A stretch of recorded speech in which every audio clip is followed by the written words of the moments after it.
2 से 3 महीने में लाख से 1.5 लाख रुपए बीघा की कमाई जनरेट करने की सोच रहे हैं, बिना किसी विशेषज्ञ को पूछे लौकी की खेती का चुनाव कर ले, तो बार बार आप यही कहेंगे कि हमें किसी और सब्जी की खेती नहीं करनी लौकी के अलावा? क्यों नहीं, ऐसी कोई दवाई नहीं देते हैं, ऑर्गेनिक खेती करते हैं, नाम से दवाई आती है तो उसका स्प्रे कर सकते हैं अपन। मचान विधि से लौकी की बेहतरीन खेती करके कम खर्चे में कम समय में बेहतरीन उत्पादन लेकर अच्छा मुनाफा कमा सकते हैं।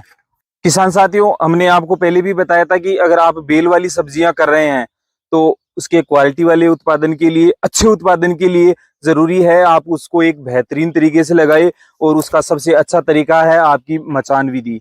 हमने पिछली वीडियो में आपको बताया था करेले की खेती मचान विधि से कैसे करें, और हमारे किसान साथी शिषपाल जी से भी आपको मिलाया था। इसलिए जो भी किसान साथी 2 से 3 महीने में लाख से 1.5 लाख रुपए बीघा की कमाई जनरेट करने की सोच रहे हैं, वो बिना किसी पंडित को पूछे, बिना किसी विशेषज्ञ को पूछे लौकी की खेती का चुनाव कर ले, क्योंकि यह आपको कम खर्चे में कम समय में अच्छा उत्पादन देगी।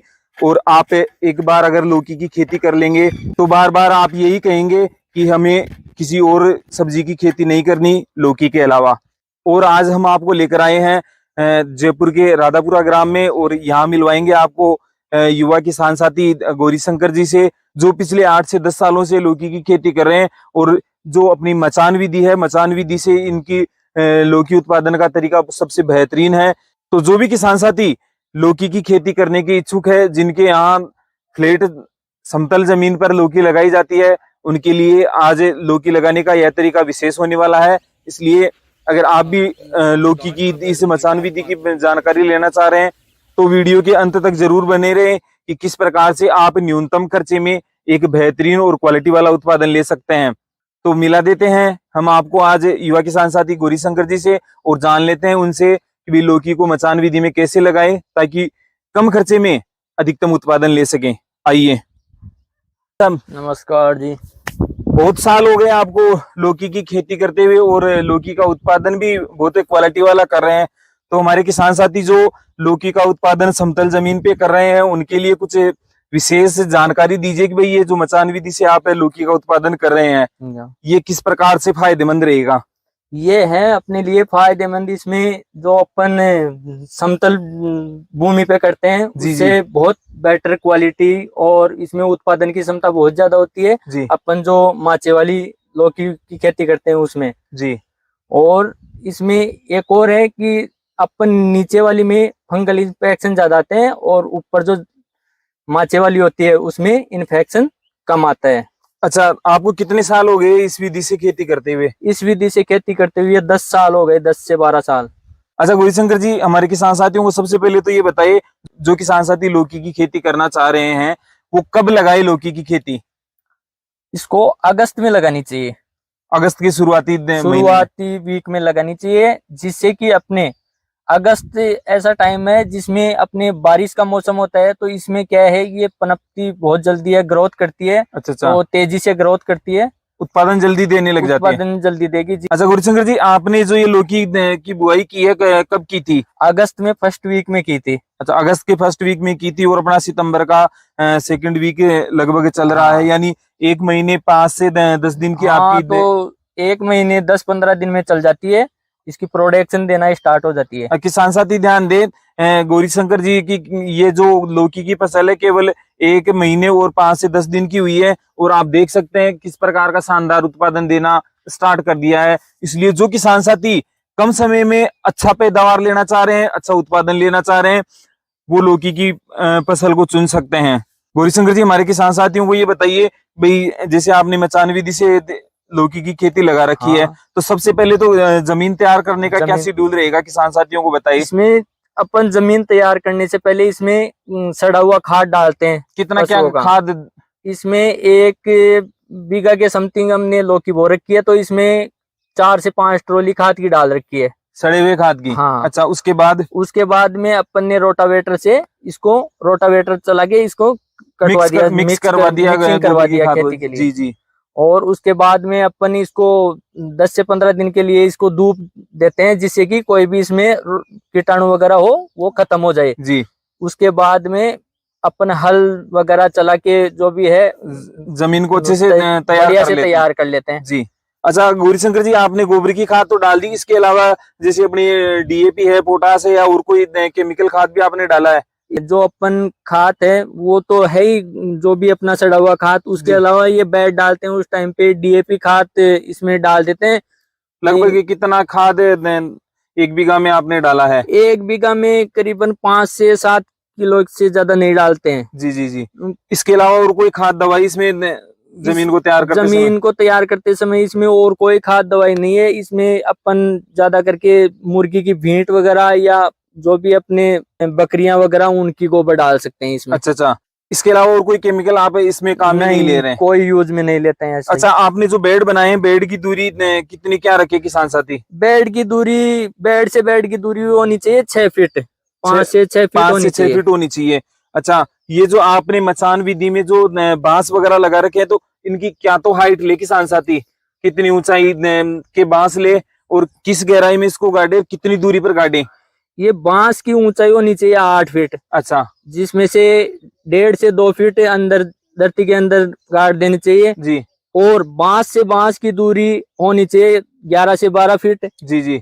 और जो है बाकी इसकी जो भी हाइट है उस हिसाब से अपन ऊपर लगाते हैं, जाल वगैरह जो भी माचा बनाते हैं जी जी। उस हिसाब से अपन ऊंचाई रख सकते हैं जितनी चाहिए उतनी। लगभग मेरे हिसाब से आपने ये जो इस पे माचा 5 से मचान बना रखा है, 5 से 6 फीट के समथिंग है, 5 से 6 फीट के बीच में है। ये अपने हिसाब से रख सकते हैं, कितनी भी भाई ऊपर होनी चाहिए ज्यादा से ज्यादा, तो उसमें क्या है तुड़ाई में दिक्कत नहीं आती। प्रोडक्शन जब ज्यादा आएगा तो नीचे आ जाएगी, ढलान नहीं हो। हाँ। इसमें किसान साथी ध्यान दे, जब भी आप मचान बनाए तो लौकी है थोड़ी भारी उत्पादन देती है, तो आपकी मचान ज्यादा नीचे नहीं आए, आपको कल्टीवेशन में दिक्कत नहीं आए, इसलिए कम से कम 5.5 से 6 फीट की इसकी हाइट रखे। और जो गौरीशंकर जी है उन्होंने इस मचान के लिए आपका जो जीआई तार है वो लगा रखा है, साथ में आपकी प्लास्टिक की रस्सी लगा रखी है, और इसी के सहारे इसको अपनी बेल को चढ़ा रहे हैं।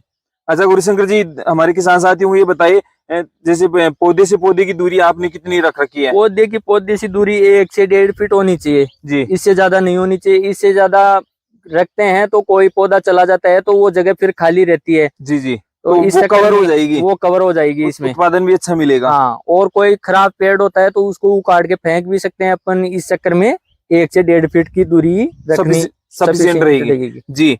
अच्छा, जैसे सिंचाई का क्या शेड्यूल रहता है इसमें, आप सिंचाई कितने दिन में करते हैं? सिंचाई का शेड्यूल ये है भाई, अपन मौसम के हिसाब से करते हैं। बारिश आती है तो पानी की जरूरत नहीं पड़ती है, कम पड़ती है। और जो अपन इसमें अगर बारिश नहीं भी आती है तो 4 से 5 दिन में करते हैं, जो भी 15 से 20 मिनट चलाते हैं। अच्छा, इतनी चलानी है? बूंद सिंचाई में इतना ही पानी की जरूरत पड़ती है, ज्यादा पानी की जरूरत पड़ती नहीं है। किसान साथी ध्यान दे, गौरीशंकर जी ने जो लौकी लगा रखी है उसमें बूंद सिंचाई यानी आपकी ड्रिप इरिगेशन लगा रखा है, और ड्रिप इरिगेशन से सिंचाई कर रहे हैं। कहना है कि भाई आप 4 से 5 दिन में आप 15 से 20 मिनट या आधे घंटा, जैसे भी आपकी मौसम के अनुसार रिक्वायरमेंट हो, इसकी सिंचाई कर सकते हैं। अच्छा, सिंचाई के दौरान आप इसमें कोई न्यूट्रिशंस वगैरह जैसे कैल्शियम पोटास वगैरह कुछ डालते हैं, या जड़गाट वगैरह के लिए इसमें कोई डालते हैं ताकि ग्रोथ अच्छी करे पेड़? नहीं, ऐसी कोई दवाई नहीं देते हैं। ऑर्गेनिक खेती करते हैं, दवाइयों से तो कोई है नहीं। दवाइयों का क्या करे, देखे इसमें कोई वैसे इन्फेक्शन आता नहीं है। ये वैसे ग्रोथ बहुत जल्दी करती है लौकी, फास्ट। लौकी एक तरीके से इतनी फास्ट ग्रोथ करती है, जो कोई खेती अपन किसी भी सब्जी बोते हैं तो वो इतनी फास्ट ग्रोथ नहीं करती है। अच्छा, इसमें रोगों की क्या स्थिति है? रोगों की स्थिति बताएं हमारे किसान साथियों को, क्योंकि कई सब्जियां ऐसी होती है किसान साथी रोगों का नियंत्रण करते करते थक जाते हैं, इतना खर्चा करते हैं कि उनकी उत्पादन कम रहता है कई बार, और जो खर्चा है केमिकल दवाइयों का वो ज्यादा रहता है। इसमें केमिकलों का कोई खर्चा नहीं है और ना ही और कुछ है। इसमें एक आता है जो वायरस हो सकता है, बाकी वायरस कभी हुआ नहीं है हमारे तो, लेकिन फिर भी होता है तो अपन इसमें स्प्रे कर सकते हैं। कोई लाचन गोल्ड नाम से दवाई आती है तो उसका स्प्रे कर सकते हैं अपन। अच्छा, जो फंगल इन्फेक्शन वगैरह अगर कुछ आए तभी करना, वरना नहीं करना चाहिए। अच्छा, ये बताइए, जैसे आपको 8 से 10 साल हो गए लौकी की खेती करते हुए, किस्म कौन सी ले किसान साथी जो आपकी वायरस से भी प्रतिरोधक क्षमता रखती हो और उत्पादन भी अच्छा और क्वालिटी वाला दे? ये किस्म होती है माही 8 नाम से आती है। माही 8 नाम से आती है, तो वो किस्म सबसे बढ़िया रहती है। और बाकी तो ऐसे अलग अलग आती है, दुकानों पे अपन ले सकते हैं, लेकिन उसमें क्या है, जो उत्पादन क्षमता है वो उतनी नहीं होती है जितनी माही 8 में होती है। किसान साथी ध्यान दे, गौरीशंकर जी का कहना है कि वैसे तो बहुत सी कंपनियों ने अपनी लौकी दे रखी है, पर ये 8 से 10 साल से खेती कर रहे हैं और ये कह रहे हैं कि भी अगर आपको लौकी की खेती करनी है, क्वालिटी वाला उत्पादन लेना, बेहतर उत्पादन लेना है, तो आप माही 8 किस्म का चुनाव करें, जिसमें रोग प्रतिरोधक क्षमता के साथ साथ अच्छा उत्पादन देने की भी कैपेसिटी है। अच्छा, एक चीज बताइए, आपकी लौकी जैसे 1 से 1.25 महीने की हो गई, अभी इसका उत्पादन स्टार्ट हो गया है, आपने हाँ। तोड़ना शायद कल आपने उत्पादन तोड़ा था, और अब लगभग कितने महीने तक ये उत्पादन देगी?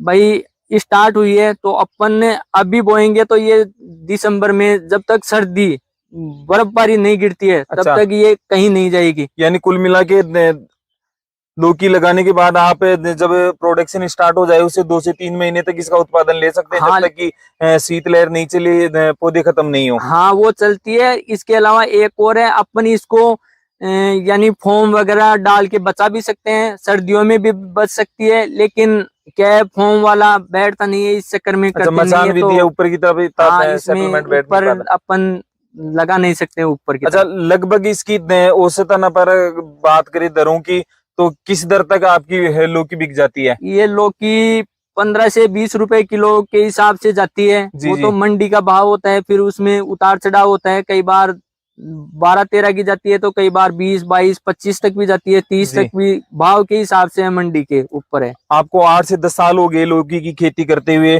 तो ये बताइए हमारे किसान साथियों को भी, 1 बीघा कच्ची में लगभग कितना उत्पादन आप ले लेते हैं हम सालाना? 1 बीघा में हम लेते हैं, जो एक फसल होती है उसमें करीबन 1.5 से 2 लाख रुपए की कमाई हो जाती है। 1.5 से 2 लाख रुपए की? 1.5 से 2 अच्छा, लाख रुपए की। खर्चे की बात करें तो खर्चा कितना इस पे लगभग आ जाता है आपका पूरे 1 बीघा कच्ची पे, अगर शुरू से लेकर अंत तक की बात करें अपन? शुरू से लेके अंत तक करते हैं तो इसमें खर्चा तो ज्यादा नहीं आता है, अपने इसमें खर्चा आएगा 15 से 20 हजार रुपए से ऊपर नहीं जाएगा खर्चा। अच्छा, 15 से 20 हजार रुपए का खर्चा। किसान साथी ध्यान दे, गौरीशंकर जी का कहना है कि अगर आप लौकी की खेती लगा रहे हैं तो 1 बीघा कच्ची में लगभग 20,000 रुपए का, 20 से 25,000 रुपए का हाईएस्ट आपका खर्चा आने वाला है, और आपका उत्पादन रहेगा 1.5 से 2 लाख रुपए, और सबसे कम समय में आपको उत्पादन दे रही है। इससे बेहतर सब्जी, इससे बेहतर विकल्प आपके पास कुछ नहीं हो सकता, अगर आप कम समय में अच्छा उत्पादन लेना चाह रहे हैं। अच्छा गौरीशंकर जी, हमारे किसान साथियों के लिए कोई विशेष मैसेज देना चाहेंगे? इसमें यही है, मैं तो यही कहना चाहूंगा किसान भाइयों से कि लौकी की फसल ऐसी फसल है जिसमें ना कोई अपने ज्यादा खर्चा है, और ना ही इसको निराई गुड़ाई में और इसमें जो भी है तुड़ाई में ना कोई परेशान होता है, ना और कुछ। जो अपन जाल पे बोएंगे तो बहुत बढ़िया, तो क्वालिटी की किस्म की घिया लगेगी इसके, और ये खराब होने का डर भी नहीं है इनमें। तो मैं तो यही कहूंगा किसान साथियों से कि जो भी माचे वाली लौकी बोए, जो भी बोए, जो नीचे वाली नहीं बोए। क्यों? नीचे वाली में रोग बहुत आते हैं, और नीचे वाली लौकी क्या है, बिकने में भी अपने भाव भी कम रहता है उनका। भाई ये जहाँ 20 रुपए किलो जाएगी, वो 12 से 13 रुपए किलो जाएगी वो लौकी। किसान साथी ध्यान दे, जो सबसे महत्वपूर्ण बात है कि आपने प्रोडक्शन ले लिया, प्रोडक्शन लेने के बाद आप मंडी में लेके जाते हैं, एक तो जाते हैं आपका प्रोडक्शन बिक रहा है, और एक स्थिति है कि आपको ग्राहक का इंतजार करना पड़ेगा। गौरीशंकर जी कह रहे हैं कि भाई अगर आप फ्लैट समतल जमीन में जो लौकी लगा रहे हैं उसके बाजार भाव कम रहेंगे, ग्राहकी कम मिलेगी बनिस्बत माचे वाली के, कारण आपको साफ दिख जाएगा। आप देख सकते हैं ये जो लौकी है, ये 1 दिन की लौकी हुई है, और 2 दिन के बाद इसकी तुड़ाई हो जाएगी। ये कच्ची रहेगी, साइज अच्छी बनेगी, शाइनिंग रहेगी, इसमें किसी प्रकार के दाग धब्बे और रोगों की स्थिति नहीं दिखेगी, तो ग्राहक अपने आप इसकी तरफ अट्रैक्ट होंगे। इसलिए अगर आप लौकी की खेती कर रहे हैं, मैं तो कहूंगा किसी भी, अगर कुकुम्बर की खेती कर रहे हैं, जैसे आपकी लौकी है, तुरई है, करेला है, खीरा है, इनकी आप अगर मचान विधि से खेती करते हैं तो आपको कम खर्चे में अच्छा और क्वालिटी वाला उत्पादन मिलेगा। अच्छा गौरीशंकर जी, उत्पादन लगने लग गया, तो हमारे किसान साथियों को ये बताइए कि भाई किस साइज की लौकी वो मार्केट में ले जाएं, तोड़े कितने दिन से तोड़ें, ताकि उनको एक अच्छे भाव मिल सके? लौकी की तुड़ाई 1 दिन छोड़ के 1 दिन पे करनी चाहिए। अच्छा जिससे कि लौकी ज्यादा मोटी भी नहीं हो। जिस प्रकार ये लौकी है अभी जी जी अपनी, तो ये क्या है, इसकी साइज ज्यादा हो गई थोड़ी, तो ये क्या है, भाव में कम जाती है और लेने वाला ग्राहक भी आनाकानी करता है। तो इस चक्कर में ये क्या है, लौकी थोड़ी मोटी हो गई। जी जी और लौकियों की साइज आगे। होनी चाहिए, ये ऐसी लौकी होनी चाहिए अच्छा जो ना पतली तो ज्यादा मोटी हो और ना ही ज्यादा पतली हो। जी और इसकी लंबाई होनी चाहिए, ये लंबाई भी ठीक है, इससे लंबी भी हो तो चल जाती है, लेकिन इससे छोटी नहीं होनी चाहिए। क्यों, ज्यादा छोटी होती है तो वो काली पड़ जाती है। अच्छा, इस चक्कर में कच्ची रहती है कच्ची तो रहती है तो जाती काली है। पड़ जाती है। जी जी तो ज्यादा पकनी भी नहीं चाहिए, मीडियम साइज की होनी चाहिए। किसान साथी विशेष ध्यान दें, गौरीशंकर जी का कहना है कि आप जब भी लौकी की फसल का, लौकी की फलों का कल्टीवेशन करें तो ध्यान रखिए कि लौकी की जो लंबाई है 1 से 1.5 फीट तक की हो जाए, कोई दिक्कत वाली बात नहीं है, पर लौकी मोटी नहीं होनी चाहिए, क्योंकि मोटी होते ही वहां आप जब मंडी में लेकर जाएंगे तो ग्राहक ये सोचेंगे पकी हुई है और आपको उसका कम भाव मिलेगा। एक दिन छोड़ के एक दिन आप कल्टीवेट करते रहेंगे तो आपकी लौकी की साइज भी ज्यादा बड़ी नहीं होगी, आपके पौधों में जो न्यूट्रिशंस है वो भी पर्याप्त मात्रा में बने रहेंगे और उत्पादन कंटिन्यू आपका हाँ, चलता रहेगा। उत्पादन चलता रहेगा। किसान साथी गौरीशंकर जी की बात को विशेष तौर पर देखे, इनका कहना है कि भाई अगर अपन ने लौकी के किसी फल को नहीं तोड़ा है तो वो फल बेल से पूरे पोषक तत्व खींचता जा रहा है। इसके मोटे होने से न तो ये लौकी आपकी काम आएगी और न ही जो आपकी बेल के पोषक तत्व है वो अगले फल तक जाएंगे, न तो ये काम की रहेगी और न ही आपका अगला फल ग्रोथ करेगा। इसलिए आप एक दिन छोड़ के एक दिन अपने खेत में कल्टीवेशन करते रहे ताकि आपको भाव भी अच्छा मिले और आपका जो प्रोडक्शन है क्वालिटी वाला भी रहे और प्रोडक्शन कंटिन्यू रहे, बढ़ता भी रहेगा। आपकी बेल जो है वो भी किसी भी प्रकार के डैमेज से सुरक्षित रहे। अगर आपको लौकी की खेती की इस मचान विधि के बारे में जानकारी पसंद आई हो तो वीडियो को लाइक और शेयर करना न भूले, ताकि अन्य किसान साथी जो इस प्रकार की खेती में रुचि रखते हैं उनको भी गौरीशंकर जी के पिछले 10 साल के लौकी की मचान विधि की खेती के अनुभव मिल सके और वो भी लौकी की एक बेहतर तरीके की खेती करके अच्छा मुनाफा कमा सके। साथ ही साथ अगर आप हमारे YouTube चैनल खेती तकनीक पर नए हैं